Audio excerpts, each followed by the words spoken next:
Craig Hamilton is a bloke on the eve of the 2000 Games in Sydney, was just about to do the biggest thing in his radio and sporting reporting generally. And unfortunately it wasn't to be. Instead of being there at the Olympics and being a sports reporter for the ABC, what happened was he finished in the padded cell. He had a total mental breakdown. Now in 2004, in actual fact, just a day after the 4th anniversary of the opening ceremony at the Sydney Olympics, Craig is here to talk about a book which he has co-written. It's called Broken Open. It's not only a brave book, as I mentioned to Craig before, and he's probably sick and tired of hearing that word brave, but it is a very hopeful book, not just for Craig. He's seen that light and he's understood there things can be turned around, but a lot of people who read this, who need a lot of help, will get it from this book. And it's a pleasure to have Craig with us. Hey, Bert. Well, we go back 4 years and things look pretty bleak, or were you in a condition whereby you could understand they were pretty bleak? 4 years ago, I was in no condition to understand that things were as serious as they were, because, as you said, 4 years ago, I was psychotic and hospitalised. Now, when you're psychotic, you've lost your grip on reality. You're basically insane, and you don't know you're in serious trouble. It's only when you recover and look back and retrace the steps and the lead up to that psychotic episode that you know where you've been and you know how seriously ill you were. Did it happen just like that? From switching from thinking that I was on top of the world, 10 foot tall, bulletproof, totally delusional, you know, I thought I was Jesus Christ.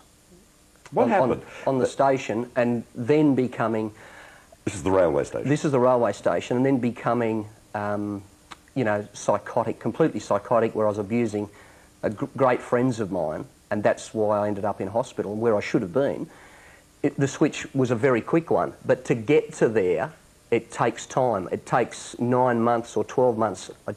If I step backwards, I can look at that building, that period of my life building up, and you have no insight at the time that you're in serious trouble. So you recognise the lead-up now, do you? Oh, very much so. Yeah. What sort of things were happening, Craig? Well, it started with depression. Just a most awful depression that I'd never experienced before in my life. It was a black pit that I didn't think I'd get out of. It was awful. And for anyone who's experienced depression, clinical depression, they'll know what I'm talking about. I came out of that with the intervention of good medicine, antidepressant medication, and thought that was it. I thought I'd beaten it, beaten the black dog, if you like. But lurking underneath that, and unbeknownst to me at the time, was the second phase of what is bipolar disorder, or what used to be called manic depression. And that's when I had this massive high. I've only had one experience like that, Bert, in my life. I know others have had a number of experiences like that. I'd like to make it one, because it's the most frightening thing that I've ever been through. But yeah, we're talking about that time on the railway station, are we? Yeah. Yes, that's right. Yeah.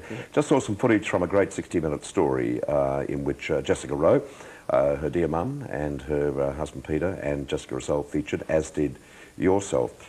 Thing that we were just talking very briefly about before coming on air, that in times gone by, if you had this mental situation, it was always advised, well, invariably advised by specialists to keep it in tow, not to admit to anything, say anything, you know, about breaking my leg, that's why I'm in hospital. Did that exist for you in 2000, or had things opened up?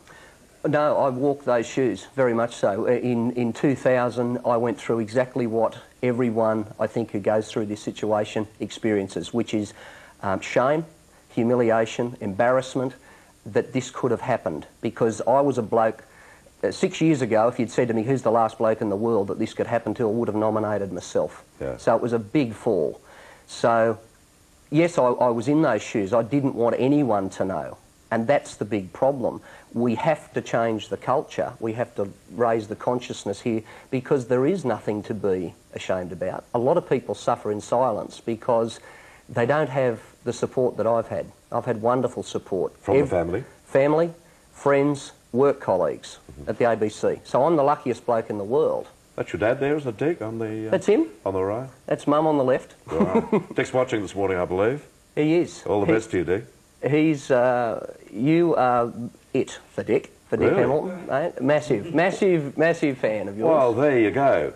11:15 and still no Dick. Good on. All the best to you, Dick, and thank you for the compliment via Craig.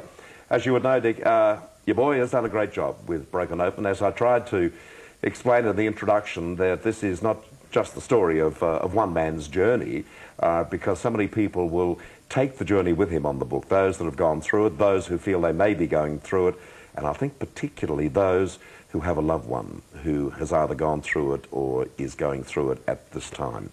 Got to use the word again, brave, because that's what it is, but apart from that, it's more than just a one-man story of his life and a happening. It can be a handbook, and we can use plenty of those in life. Thanks for coming in. It's a pleasure. Get on with it. Thanks. Thanks, Bert. I think we've got a website or whatever, or am I right? No website? Okay, so the book is generally available everywhere? Yes, round Australia. Good on you. Thank you, Craig, and once again, all the best to you, Dick. Here's Moira.